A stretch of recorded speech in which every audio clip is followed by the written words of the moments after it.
హైదరాబాద్ మాదాపూర్లో సాయంత్రం 4 గంటలకు కాంగ్రెస్ పార్టీ శాసనసభాపక్ష సమావేశం జరగనుంది. సీఎం రేవంత్ రెడ్డి అధ్యక్షతన జరగనున్న భేటీకి మంత్రులు, ఎమ్మెల్యేలు, ఎంపీలు పాల్గొననున్నారు.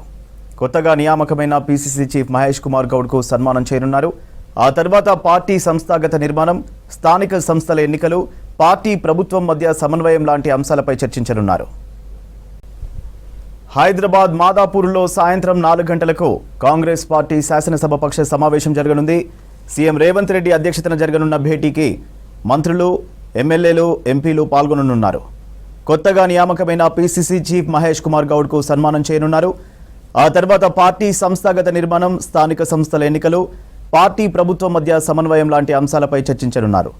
డీటెయిల్స్ రాజు అందిస్తారు. రాజు, సిఎల్పి మీటింగ్కి సంబంధించి డీటెయిల్స్ ఏంటి? థ్యాంక్ యూ సూర్య. ఇవాళ సాయంత్రం 4 గంటలకు మాదాపూర్లోని ఒక ప్రైవేట్ హోటల్లో కాంగ్రెస్ పార్టీ శాసనసభ పక్ష సమావేశం ఏర్పాటు కాబోతుంది. సీఎం రేవంత్ రెడ్డి అధ్యక్షతని సమావేశం కొనసాగబోతుంది. ఈ సమావేశంలో రేవంత్ రెడ్డితో పాటు అదేవిధంగా ఎమ్మెల్యేలు, మంత్రులు, ఎంపీలు, కాంగ్రెస్ పార్టీకి సంబంధించిన సీనియర్ నేతలు ఈ సమావేశానికి హాజరు కాబోతున్నారు. చాలా కీలకమైన సమావేశం అని చెప్పాలి. ఎందుకంటే కాంగ్రెస్ పార్టీ అధికారంలోకి వచ్చి 9 నెలలు అవుతుంది. 9 నెలల కాలంలో చాలా వరకు సంక్షేమ పథకాలను ప్రవేశపెట్టింది. ప్రజల్లోకి తీసుకెళ్లడంలో ప్రభుత్వం చాలా వరకు విఫలమవుతుందనేది ఒక సమాచారం ఉంది. సో దాంతోపాటు పీసీసీ చీఫ్గా మహేష్ కుమార్ గౌడ్ రీసెంట్గా ఎంపికయ్యారు. ఆయన ఈ శాసనసభ పక్ష సమావేశానికి అంటే సిఎల్పి సమావేశానికి ఆయన పరిచయ కార్యక్రమం ఉంటుంది. దాంతోపాటు మహేష్ కుమార్ గౌడ్ను సన్మానించే కార్యక్రమం ఉంటుంది. సో ఇటు పార్టీకి సంబంధించిన వ్యవహారాలకు సంబంధించిన అంశాలు, అదేవిధంగా ప్రభుత్వం సంబంధించిన అంశాలపైన ఇవాళ సిఎల్పి సమావేశంలో చర్చించే అవకాశం అయితే కనబడుతుంది. ఎందుకంటే పార్టీ, ప్రభుత్వం రెండు సమన్వయం చేసుకుని ఏ విధంగా ముందుకెళ్ళాలి, రానున్న స్థానిక సంస్థల ఎన్నికలు ఏ విధంగా కాంగ్రెస్ పార్టీ ఘన విజయం సాధించాలనే దానిపైన చాలా సుదీర్ఘంగా చర్చించే అవకాశం అయితే కనబడుతుంది. చాలా కీలకమైన సమావేశం అని కాంగ్రెస్ పార్టీకి సంబంధించిన నేతలు అయితే చెప్తున్నారు. ఎందుకంటే స్థానిక సంస్థలు ఎన్నికలు త్వరలో రాబోతున్నాయి. ఇప్పటికే కాంగ్రెస్ పార్టీ తెలంగాణలో చాలా వరకు సంక్షేమ పథకాలను ప్రవేశపెట్టింది. రైతు బంధు పథకం కావచ్చు, అదేవిధంగా ఆ గ్యారంటీల అమలు కావచ్చు, దాంతోపాటు మిగిలిన అన్ని అంశాలను ప్రవేశపెడతామని సీఎం రేవంత్ రెడ్డి ఒక కృతనిశ్చితంతో ఉన్నారు. వాటిని జనాల్లోకి తీసుకెళ్లడంలో పార్టీకి సంబంధించిన నేతలు కావచ్చు, ప్రభుత్వం పెద్దలు కావచ్చు, ఏ విధంగా సమన్వయం చేసుకొని ముందుకెళ్లాలనే దానిపైన ఇవాళ చర్చించే అవకాశం అయితే కనబడుతుంది. దాంతోపాటు మహేష్ కుమార్ గౌడ్ కొత్తగా ఎంపికైన సందర్భంలో, నియమితులైన సందర్భంగా పార్టీని ఏ విధంగా దిశానిర్దేశం చేయాలి, పీసీసీ చీఫ్గా ఆయన చేయాల్సిన బాధ్యతలు ఏంటిది, ప్రభుత్వం సంబంధించిన నేతలతోని, ప్రభుత్వ పెద్దలతోని ఏ విధంగా కోఆర్డినేట్ చేసుకొని ముందుకెళ్లాలనే దానిపైన చర్చించే అవకాశం అయితే కనబడుతుంది.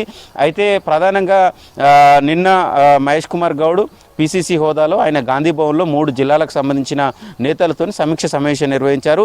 ఉమ్మడి వరంగల్, ఉమ్మడి కరీంనగర్, ఉమ్మడి నిజామాబాద్ ఈ 3 జిల్లాలకు సంబంధించిన నేతలతోని సమావేశం జరిగినప్పుడు చాలామంది ఎమ్మెల్యేలు వారి విన్నపాలను పీసీసీ దృష్టికి, అదేవిధంగా ఇన్ఛార్జ్ దీపాదాస్ దృష్టికి కూడా తీసుకొచ్చారు.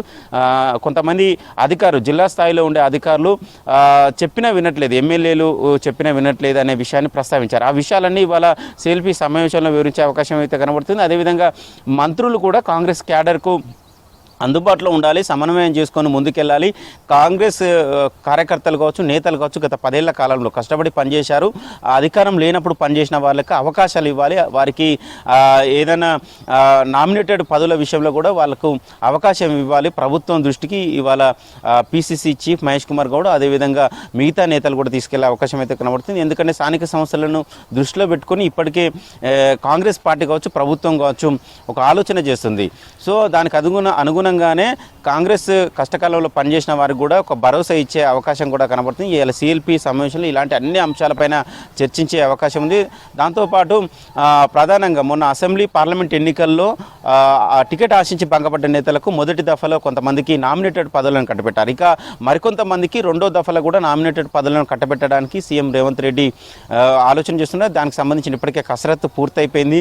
సో ఇలాంటి అంశాలు త్వరలోనే దసరా పండుగకు ముందుగానే నామినేటెడ్ నామినేటెడ్ పదవుల పంపకం ఉండబోతుంది. 25 మందికి నామినేటెడ్ పదవులు వచ్చే అవకాశం ఉంది. ఇవన్నీ అంశాలు వాళ్ళ సిఎల్పి సమావేశంలో చర్చించే అవకాశం అయితే కనబడుతుంది.